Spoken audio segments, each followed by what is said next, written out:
for Wallace to attack. An own man for Celtic. This is Thompson. That's a wonderful strike by Alan Thompson. Celtic Park erupts. Looking back at Celtic's glory years under Martin O'Neill, it's usually Henrik Larsson who stands out in the memory, alongside players such as Chris Sutton and John Hartson. However, one of the key players of this era was a signing O'Neill made shortly after arriving in Glasgow, Alan Thompson. Before getting into today's video, I just want to say thanks to everyone for subscribing over the years. I never thought it'd hit 1,000 subs, let alone have the channel performing as well as it is now. I've launched a Patreon where you can help support me to keep producing regular content. There will be exclusive content posted for Patreon members, and I'll have full, unedited videos also available to members, as YouTube copyright claims mean some of the existing channel videos have had to be sliced and edited at times. Thanks so much to anybody kind enough to sign up, and of course, I'll still be posting regular videos on this channel. The Geordie board midfielder came through the ranks at boyhood club Newcastle and made his first team debut when he was still aged just 17 years old. He managed 20 appearances for the club, but it was when he transferred to Bolton Wanderers in the summer of 1993 that he really began to make a name for himself. In the 1995 League Cup final against Liverpool, Thompson scored a spectacular, what would become trademark, long-range goal, but it wasn't enough to prevent Bolton from losing the game 2-1. Despite the disappointment, Bolton pushed on to win promotion from the second tier at the end of the season, with Thompson being a first-team regular and contributing plenty of goals and assists. Bolton went back down after a year in the Premier League, though Thompson stuck around to once again help them earn promotion the following year. He would excel in the 1997-98 Premier League campaign, scoring 9 goals in 33 appearances from midfield, only for Bolton to yet again be relegated. Thompson's impressive form earned him a £4.5 million move to Aston Villa at this point. This is through to Hendry, looking for a hat-trick, sets up Thompson. It may fall free to Dublin, still though Thompson goes past one and puts it in! Alan Thompson! He had an injury-laden 2-year spell at Villa Park, managing just 5 goals in 58 appearances, and never really securing a regular place in the starting 11 because of this. When he was made available for transfer, Martin O'Neill swooped to bring him to Celtic Park in September 2000. Dragging on for a few weeks and I'm just delighted everything's gone through now and I can get on with playing football. I know a few of the boys and I know they've just brought a great manager in Martin O'Neill, and he's going to take the club forward leaps and bounds. All I want to concentrate on doing is getting in a Celtic team, and everything might come from there, and if it does come after that then that's great, but first and foremost I just want to play well for Celtic.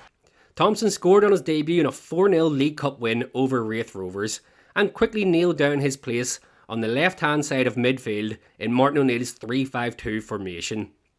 On the right-hand side, Didier Gath was used as a traditional wing-back, bombing up and down the flanks, but Thompson on the left played more of an attacking midfield type role. Thompson had largely been played in central midfield or on the left of a midfield 4 throughout his career to this point, but he adjusted well to the new playmaker role. Thompson scored the only goal of the game in a 1-0 win over Rangers in February 2001, which firmly elevated him to the role of fan favourite, and all but secured the title for Celtic already, as O'Neill's side went 12 points clear of Dick Advocaat's Rangers. Larsson's flick to Sutton. Henrik Larsson again, here's a chance! And Celtic will open the scoring, and it's Alan Thompson! Thompson had an excellent record against Celtic's Glasgow rivals overall, winning 15 of the 26 Old Firm derbies he played in, scoring 7 goals. It's also worth noting he was sent off 3 times in these games, all at Ibrox. He developed a long-standing rivalry with Rangers defender Fernando Ricksen during this time, which spilled from the pitch into their personal lives. The first incident came in May 2003.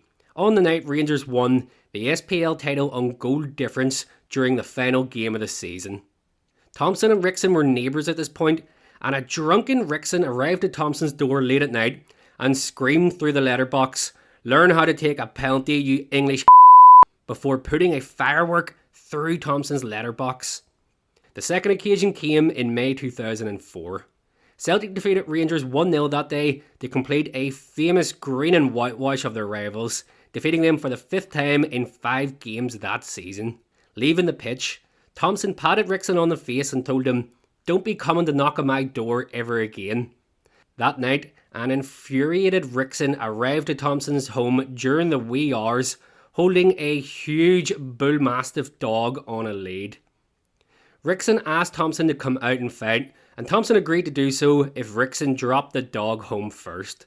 Thompson would call up Ricksen's fellow Dutch teammate at Rangers, Ronald de Boer, who also lived in the neighbourhood, and de Boer managed to calm Ricksen down enough to send him home.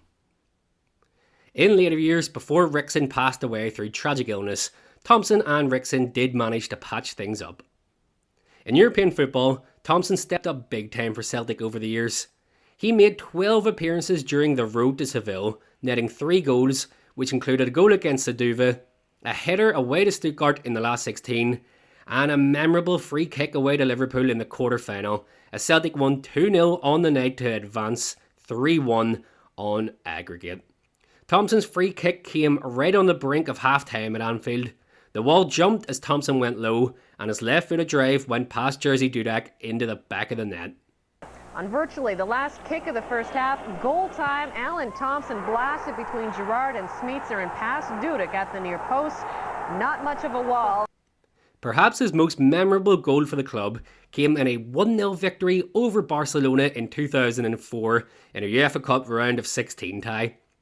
Henrik Larsson knocked the ball down to the Englishman, who tucked the ball away to score what would be the only goal either team managed across the two-legged tie. Might have tried a little cut inside.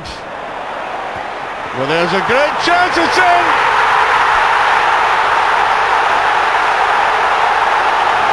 Great move forward there, and Alan Thompson has given Celtic the lead. He was in red-hot form at this stage of his career, really in his prime. Thompson was so impressive that Sven-Goran Eriksson called him up to the England squad, with Thompson becoming the first ever Celtic player to earn an England cap while playing for the club.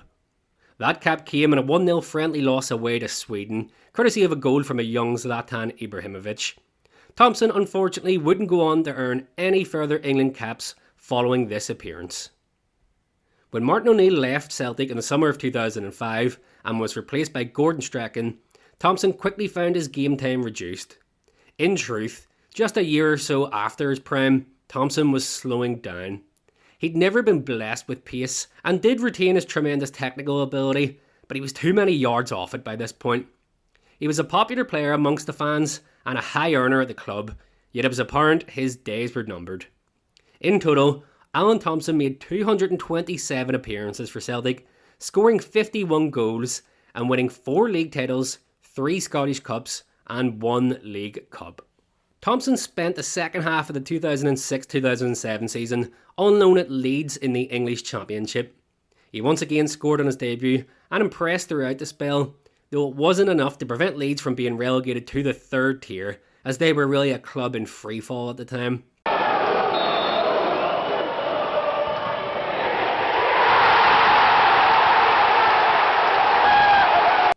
Despite this, he joined the club permanently that summer, though left halfway through the season to join fellow League One team Hartlepool in what would be the final transfer of his career. That summer, Thompson's playing career came to an end. Summing things up, Thompson said at the time, "I've had a good career, but I've decided to call it a day. I'll take a bit of time out, but I'd like to stay in the game. The high point was playing for England against Sweden in 2004, but I've got plenty of good memories." Thompson would indeed stay in football after retiring as a player. Kevin Keegan handed him a role as a youth coach at Newcastle, before Thompson left in 2010 to become a first-team coach at Celtic under manager and former teammate Neil Lennon.